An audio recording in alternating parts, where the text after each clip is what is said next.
जर तुम्हाला खूप दिवसांपासून खोकल्याचा त्रास होत असेल, मग तो कोरडा खोकला असो किंवा कफाचा खोकला, आजचा व्हिडिओ तुमच्यासाठी खूपच उपयोगी ठरणार आहे. आज मी तुम्हाला असा एक अत्यंत प्रभावी घरगुती उपाय सांगणार आहे. हे घरगुती उपाय अनेक लोक वापरतात. मी त्याची माहिती देतोय, जो वापरल्यावर अगदी जुना खोकलाही लवकर कमी व्हायला लागतो. कोरडा खोकला आणि कफाचा खोकला दोन्हीमध्ये आराम मिळतो. खूप वेळा असं होतं की खोकला थोडा बरा झाल्यासारखं वाटतं, पण 2-3 दिवसात तो पुन्हा वाढतो. कारण फक्त खोकला नाही, तर त्यामागचं मूळ कारणच पूर्णपणे बरे होत नाही.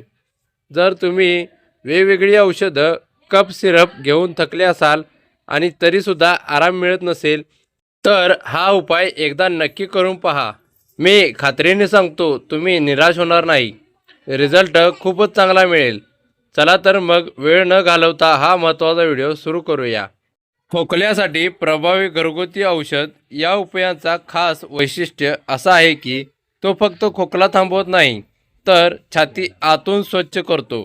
म्हणूनच हा उपाय घेतल्यानंतर श्वास घेणं हलकं वाटायला लागतं.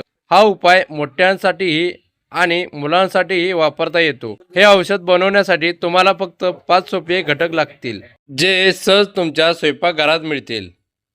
पहिला घटक आहे काळी मिरी. काळ्या मिरीमध्ये एक्सपोर्टोरंट गुणधर्म असतात. ती छातीत साठलेला कफ पातळ करून बाहेर काढतात, श्वासनलिका स्वच्छ करते आणि संसर्ग कमी करून खोकला कमी होण्यास मदत करते. दुसरा घटक आहे काळं मीठ. काळं मीठ सर्व प्रकारच्या श्वसन विकारांवर फायदेशीर आहे. ते कोरडा खोकला कमी करतं आणि कफाचा खोकला शांत करते. जुना खोकला असल्यामुळे श्वासनलिकांमध्ये जडपणा आणि आकुंचन येतं.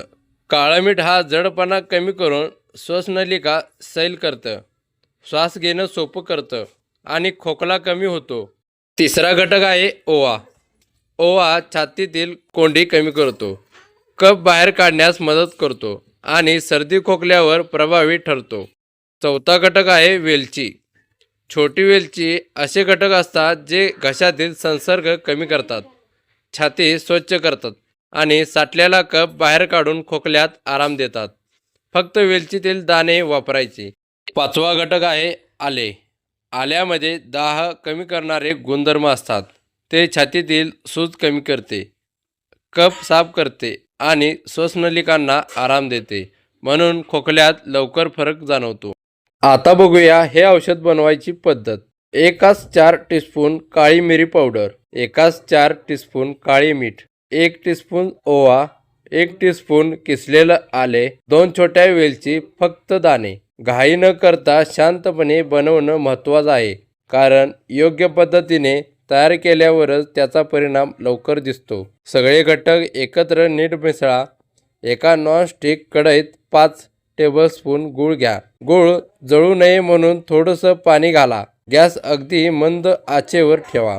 गूळ वितळायला लागला की त्यात तयार मिश्रण घाला. फक्त 1 ते 2 मिनटं हलवत शिजवा. जास्त वेळ शिजवू नका, नाहीतर मिश्रण कडू होऊ शकतं. मिश्रण थंड झाल्यावर काचेच्या भरणीत ठेवा. आता बघा हे औषध घेण्याची पद्धत. सकाळी अर्धा चमचा, रात्री झोपण्यापूर्वी अर्धा चमचा. नेहमी कोमट पाण्यासोबत घ्या. घेतल्यानंतर थंड किंवा आंबट पदार्थ टाळा. धूम्रपान पूर्णपणे टाळा. 10 मिनिटातच खोकला कमी व्हायला सुरुवात होते. हे किती दिवस घ्यायचं? साधा खोकला असेल तर 3 ते 7 दिवस. जुना किंवा दीर्घकाळचा खोकला असेल तर 21 दिवस ते 1 महिना. मुलांसाठी हा डोस 10 वर्षाखालील मुलांना देऊ नका. 10 ते 16 वर्षाच्या मुलांसाठी अर्धा चमच्याऐवजी पाव चमचा द्या. लक्षात ठेवा, खोकला बरा होण्यासाठी फक्त औषध पुरेसं नसतं. कोमट पाणी, हलका आहार आणि थंड पदार्थापासून अंतर हे सगळं पाळल्यास खोकल्यावर लवकर आणि कायमचा आराम मिळतो.